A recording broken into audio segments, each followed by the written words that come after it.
हनुमान जी सुग्रीव आदि वानरों के साथ ऋष्यमुख पर्वत की एक बहुत ऊंची चोटी पर बैठे हुए थे। उसी समय सीता जी की खोज करते हुए लक्ष्मण जी के साथ भगवान श्री रामचंद्र जी ऋष्यमुख पर्वत के पास पहुंचे। ऊंची चोटी से वानरों के राजा सुग्रीव ने उन लोगों को देखकर सोचा कि वे बाली के भेजे हुए दो योद्धा हैं, जो उसे मारने के लिए हाथ में धनुष बाण लिए चले आ रहे हैं और बहुत बलवान जान पड़ते हैं।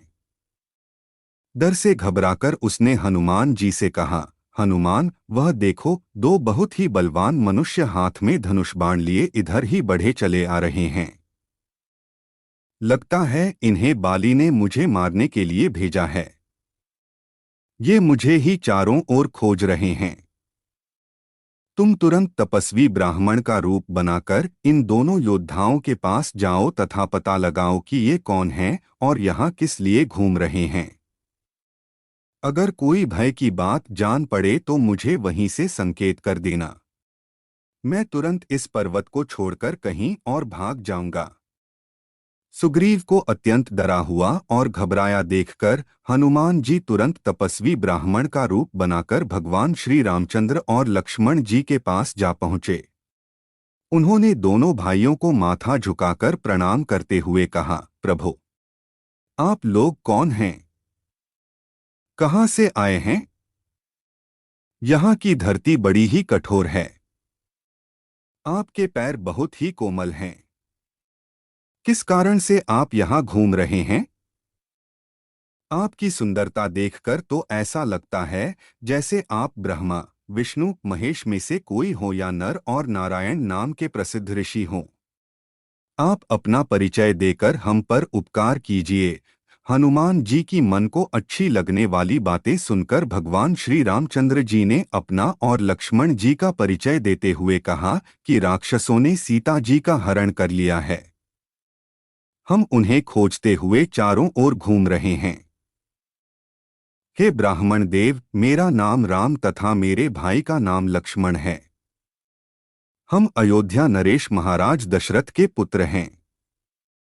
अब आप अपना परिचय दीजिए। भगवान श्री रामचंद्र जी की बातें सुनकर हनुमान जी ने जान लिया कि ये स्वयं भगवान ही हैं।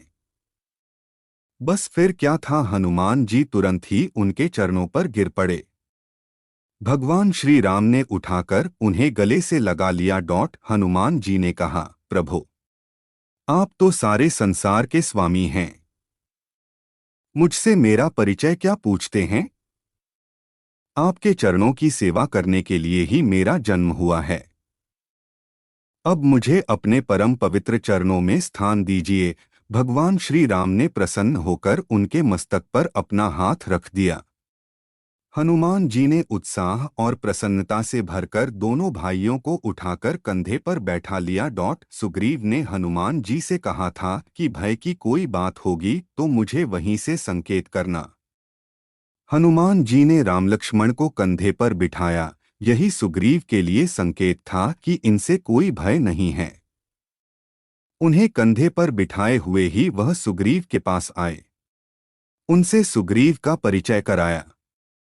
भगवान श्री राम ने सुग्रीव के दुख और कष्ट की सारी बातें जानी।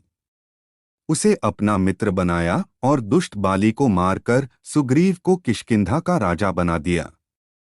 इस प्रकार हनुमान जी की सहायता से सुग्रीव का सारा दुख दूर हो गया।